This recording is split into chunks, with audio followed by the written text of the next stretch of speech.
Introduction. My story. On the final day of my sophomore year of high school, I was hit in the face with a baseball bat. As my classmate took a full swing, the bat slipped out of his hands and came flying toward me before striking me directly between the eyes. I have no memory of the moment of impact. The bat smashed into my face with such force that it crushed my nose into a distorted U shape. The collision sent the soft tissue of my brain slamming into the inside of my skull. Immediately, a wave of swelling surged throughout my head. In a fraction of a second, I had a broken nose, multiple skull fractures, and 2 shattered eye sockets. When I opened my eyes, I saw people staring at me and running over to help. I looked down and noticed spots of red on my clothes. One of my classmates took the shirt off his back and handed it to me. I used it to plug the stream of blood rushing from my broken nose. Shocked and confused, I was unaware of how seriously I had been injured. My teacher looped his arm around my shoulder and we began the long walk to the nurse's office, across the field, down the hill, and back into school. Random hands touched my sides, holding me upright. We took our time and walked slowly. Nobody realized that every minute mattered. When we arrived at the nurse's office, she asked me a series of questions. "What year is it?" 1998, I answered. It was actually 2002. "Who is the President of the United States?" "Bill Clinton," I said. The correct answer was George W. Bush. "What is your mom's name?" I stalled. 10 seconds passed. "Patty," I said casually, ignoring the fact that it had taken me 10 seconds to remember my own mother's name. That is the last question I remember. My body was unable to handle the rapid swelling in my brain, and I lost consciousness before the ambulance arrived.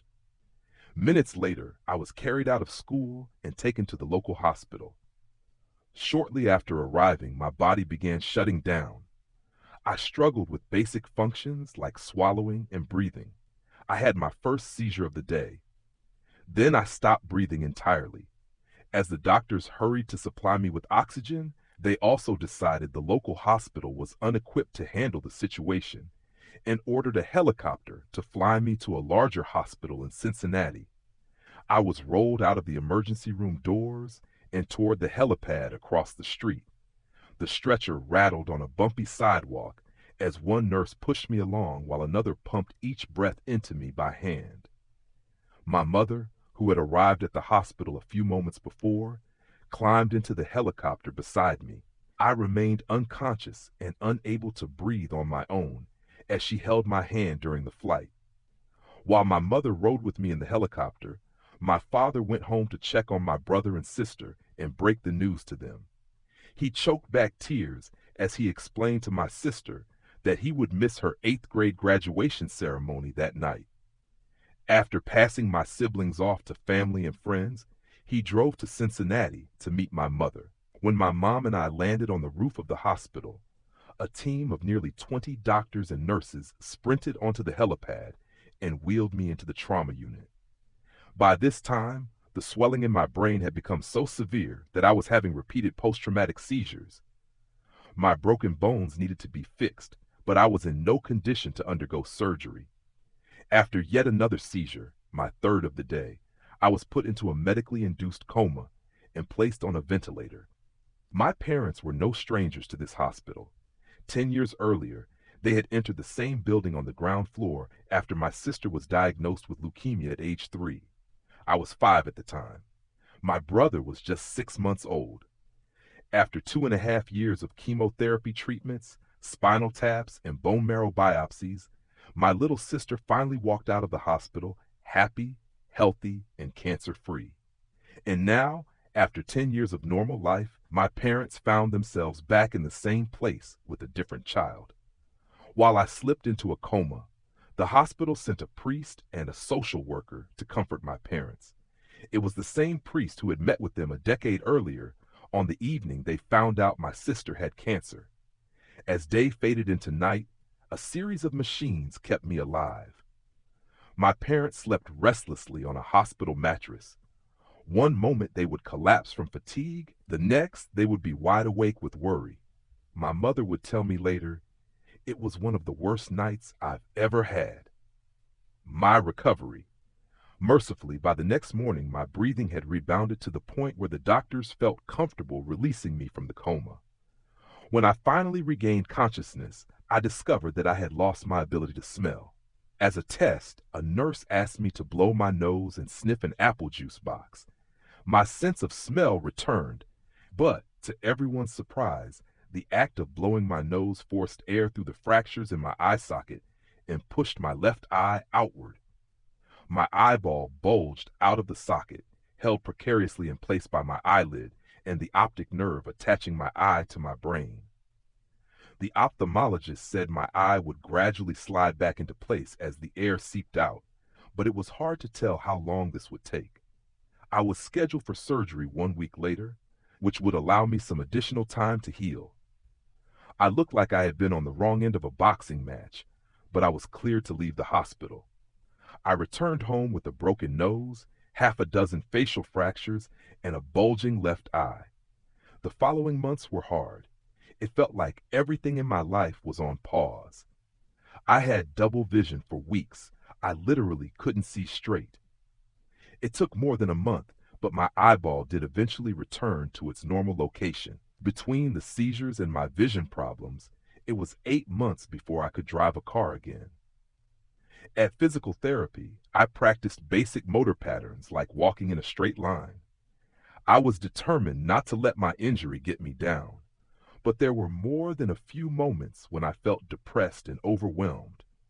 I became painfully aware of how far I had to go when I returned to the baseball field 1 year later. Baseball had always been a major part of my life. My dad had played minor league baseball for the St. Louis Cardinals, and I had a dream of playing professionally too. After months of rehabilitation, what I wanted more than anything was to get back on the field. But my return to baseball was not smooth. When the season rolled around, I was the only junior to be cut from the varsity baseball team. I was sent down to play with the sophomores on junior varsity.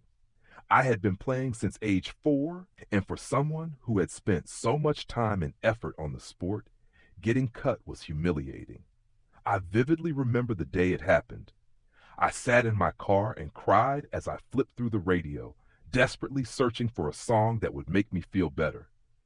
After a year of self-doubt, I managed to make the varsity team as a senior, but I rarely made it on the field.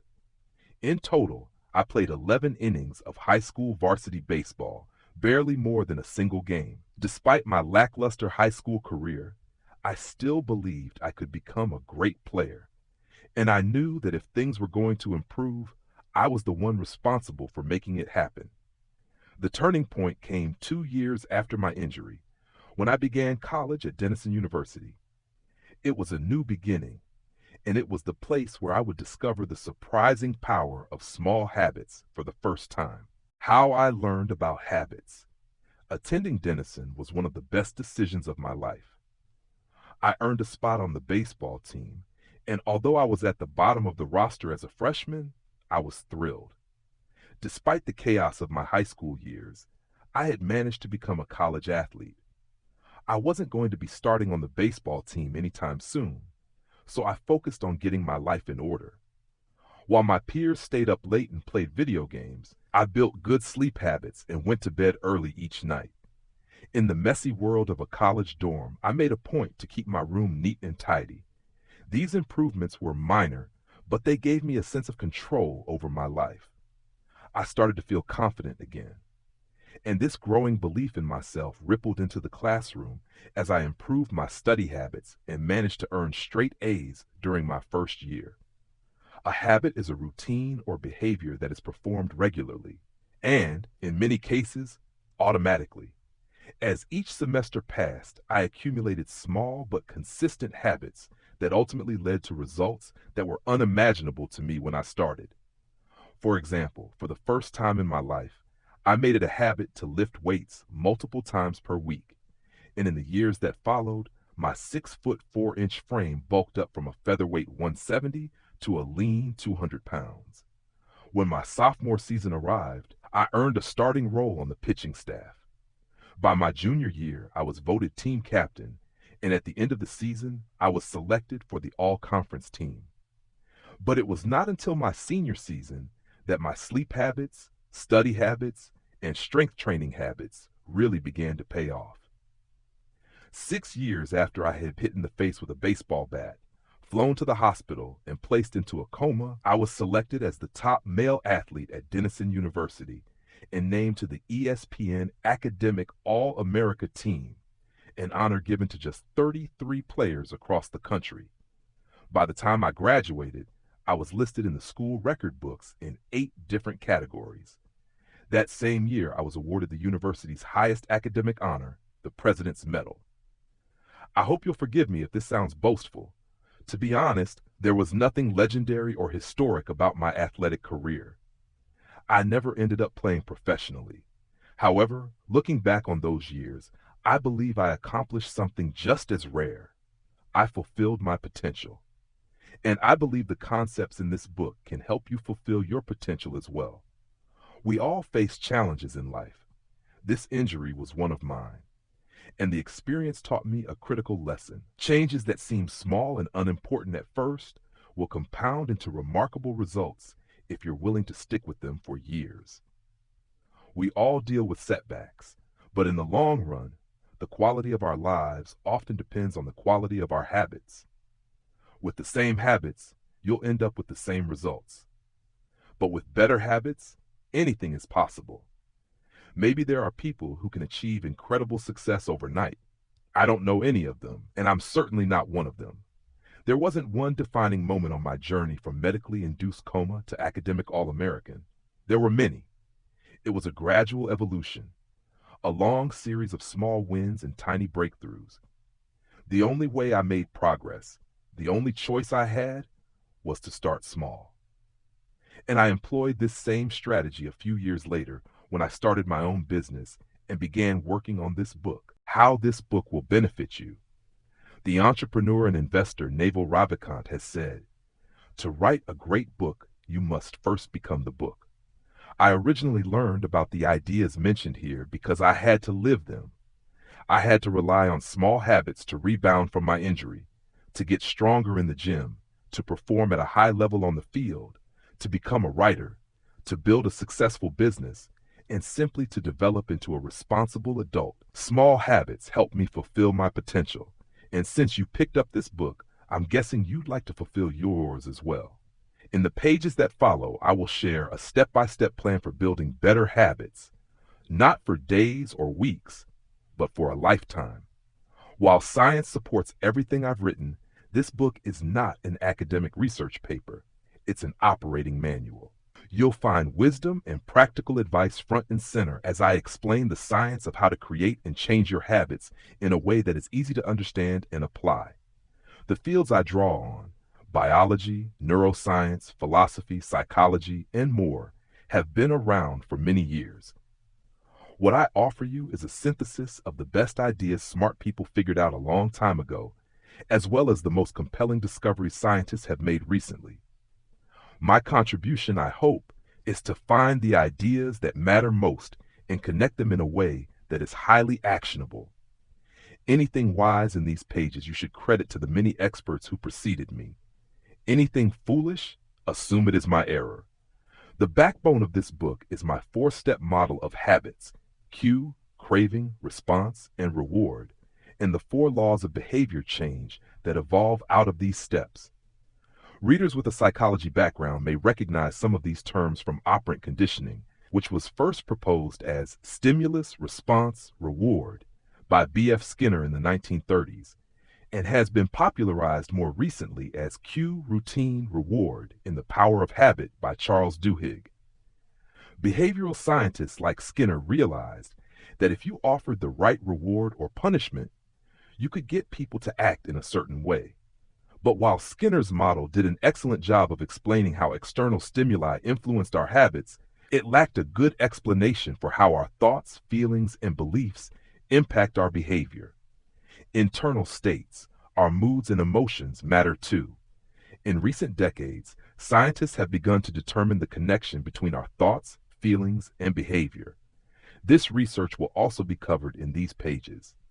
In total, the framework I offer is an integrated model of the cognitive and behavioral sciences. I believe it is one of the first models of human behavior to accurately account for both the influence of external stimuli and internal emotions on our habits.